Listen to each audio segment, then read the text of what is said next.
Adlaw nga Miyerkules karon mga kaigsuunan, petsa 2 sa bulan sa Pebrero tuig 2022. Ato karong gisaulog ang kapistahan sa paghalad sa atong Ginoo didto sa templo. The presentation of our Lord in the temple.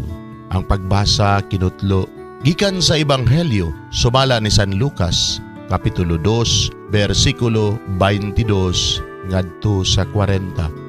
Miabot ang panahon nga si Jose ug si Maria magtuman sa seremonyas sa paghinlo sumala sa gisugo sa balaod ni Moises. Busa gidala nila ang bata ngadto sa Jerusalem aron ihalad nila sa Ginoo sumala sa nasulat sa balaod sa Ginoo. Ang tanang panganay nga lalaki kinahanglang ihalad ngadto sa Ginoo. Miadto usab sila aron paghalad og usa ka paris nga tukmo o duha ka kuyabog nga salampati sumala sa gisugo sa balaod sa Ginoo. Niining panahona may tawo nga nagpuyo sa Jerusalem nga ginganlag Simeon. Maayo siyang tawo og bahadlukon sa Dios ug nagpaabot sa kaluwasan sa Israel. Naguban kaniya ang Espiritu Santo o gipadayag kaniya sa Espiritu Santo nga dili siya mamatay hangtod nga makita niya ang Kristo nga gisaad sa Ginoo. Minanduan sa Espiritu, misulod si Simeon sa templo. Sa gidala na ang bata nga si Jesus sa iyang mga ginikanan ngadto sa templo, aron didto ilang himuon kaniya ang gisugo sa balaod, gikuha o gikugos ni Simeon ang bata o nagpasalamat siya sa Dios.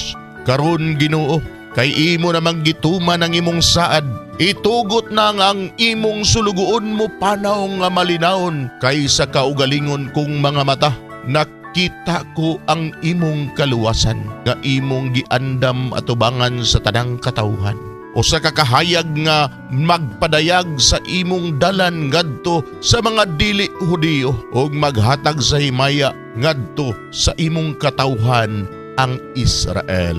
Ang amahan ug ang inahan sa bata nahibulong sa pagkadungog nila sa gisulti ni Simeon bahin kaniya. Unya gipanalangidad sila ni Simeon ug miingon kang Maria nga inahan sa bata. Kining bataa gipili sa Dios alang sa kalaglagan ug kaluwasan sa daghang mga tawo sa Israel. Mahimo siyang ilhanan gikan sa Dios ug supakon sa daghang mga tawo. Ug tungod niini madayag ang ilang mga tinaguang hunahuna ug ang kaguol nga sama sa usa ka hait nga espada mulagbas sa imong kaugalingong kasing-kasing.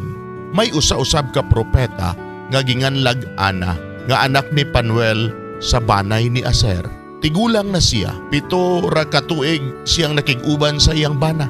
Unya nabalo siya hangtod nga 84 na ang iyang edad.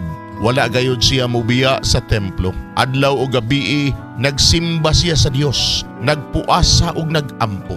Niadto gayong taknaa, miabot siya og nagpasalamat sa Dios ug misulti bahin sa bata ngadto sa tanan nga nagpaabot nga tubson sa Dios ang Jerusalem. Sa natuman na ni Jose ug ni Maria ang tanan nga gisugo sa balaod sa Ginoo. Mipauli sila sa Galilea ngadto sa lungsod sa Nazaret nga ilang gipuy-an.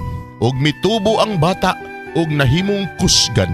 Napuno siya sa kaalam ug ang panalangin sa Dios diha kaniya. Mga igsuon ang Ebanghelyo sa Ginoo. Daygon ikaw o Kristo.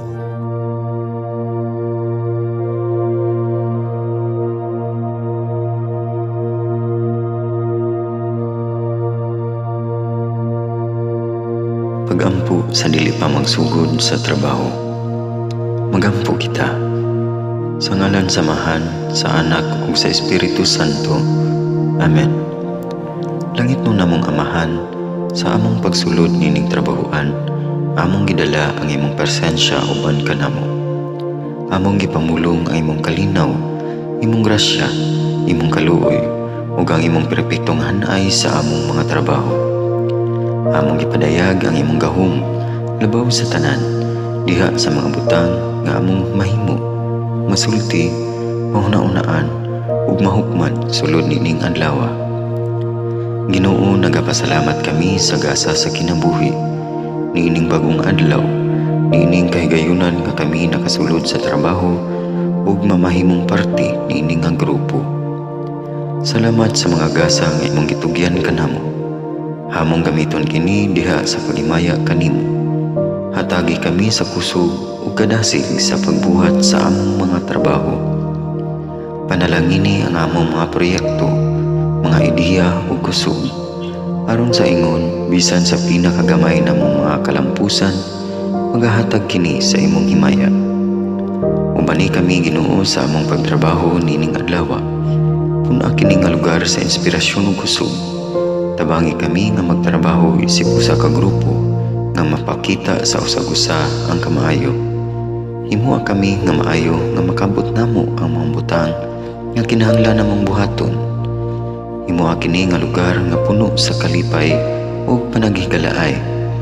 Ug kamugaway ug kalinaw ang mapatigbabaw niining dapita. Ginoo, kung kami anaa sa kalibog, giyahi kami. Kung kami muwadaan sa kadasig ug paglaom, dasiga kami.